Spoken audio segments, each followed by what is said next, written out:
महाराष्ट्र या बुलेटिनच्या सुरुवातीला पाहणार आहोत एक स्पेशल रिपोर्ट।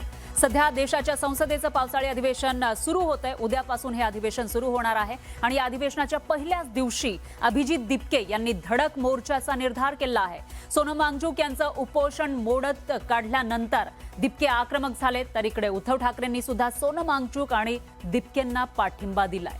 त्यामुळे त्यांनी मुंबईमध्ये आंदोलन सुद्धा केलं। एकूणच पेपर फुटी आणि सोनम वांगचुक यांचं आंदोलन यावरून येत्या काही दिवसांमध्ये वातावरण चांगलं तापणार असं दिसतंय। पाहुयात याबाबतचा हा स्पेशल रिपोर्ट।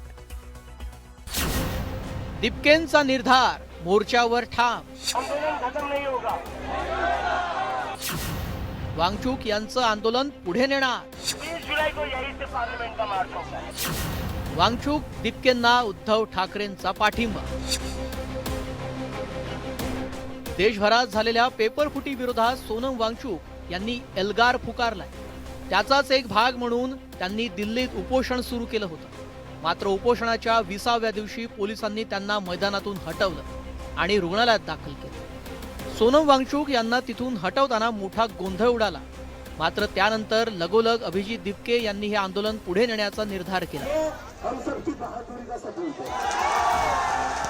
इतकंच नाही तर सोनम वांगचुक यांचं उपोषण पोलिसांनी मोडून काढल्यानंतर अभिजित दिपके यांनी उपोषण सुरू केलं।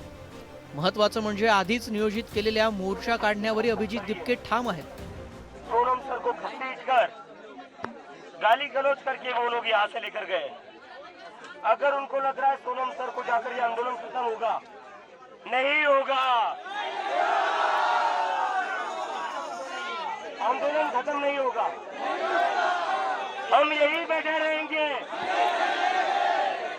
20 जुलाई को यहीं से पार्लियामेंट का मार्च होगा। एकीकडे या आंदोलनामुळे दिल्लीतलं वातावरण तापलेलं असतानाच इकडे उद्धव ठाकरे यांनी मुंबईत सोनम वांगचुक आणि अभिजित दिपके यांना पाठिंबा दिलाय। त्यासाठी त्यांनी छत्रपती शिवाजी महाराज पार्कात आंदोलनही केलं। उद्धव ठाकरेंच्या या आंदोलनाला राज ठाकरेही उपस्थित राहणार असल्याच्या चर्चा होत्या। त्यामुळे ठाकरे बंधूंच्या एकीचा दुसरा पाठ बघण्याची सर्वांना उत्सुकता होती। मात्र राज ठाकरे आंदोलनात उपस्थित राहिले नाहीत। या आंदोलनाच्या आधी स्टेज वाढवण्यावरून पोलीस आणि कार्यकर्त्यांमध्ये बाचाबाची झाली। पोलिसांना आम्ही सांगतो तो पोडियम तसाच राहणार। त्यामुळे पोडियम आम्ही फक्त पुढे घेण्याचा एवढाच उद्धव साहेब भाषण करताना पोडियम राहणार, बाकी पोडियमचा काही उपयोग होणार नाही। फक्त उद्धव साहेबांसाठी पुढे आणण्यासाठी पोडियम बांधलाय।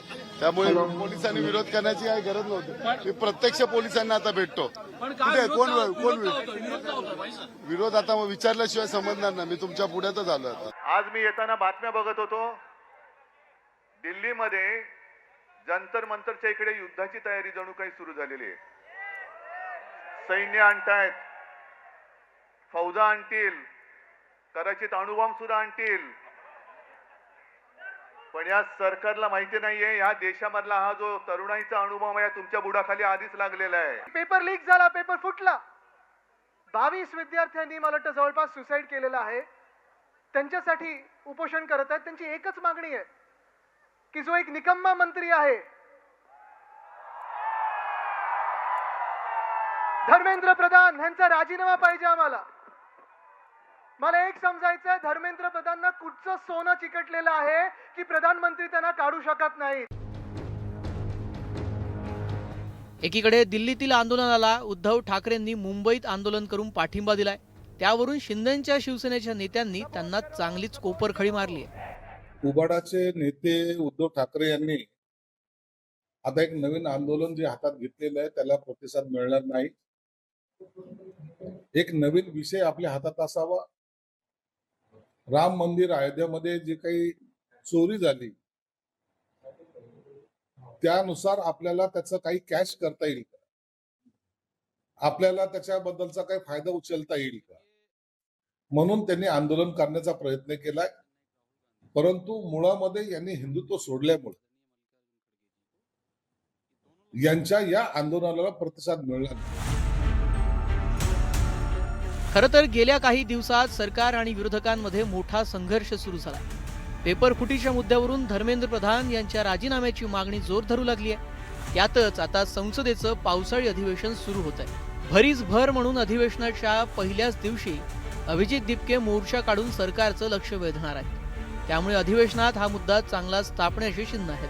सरकार विरोधात अभिजित दिपके आणि सोनम वांगचूक रस्त्यावरची लढाई लढत आहे आणि या संघर्षाच्या ठिणग्या आता सभागृहातही उडणार हे वेगळं सांगायला नको. Bureau report, news 18 Marathi.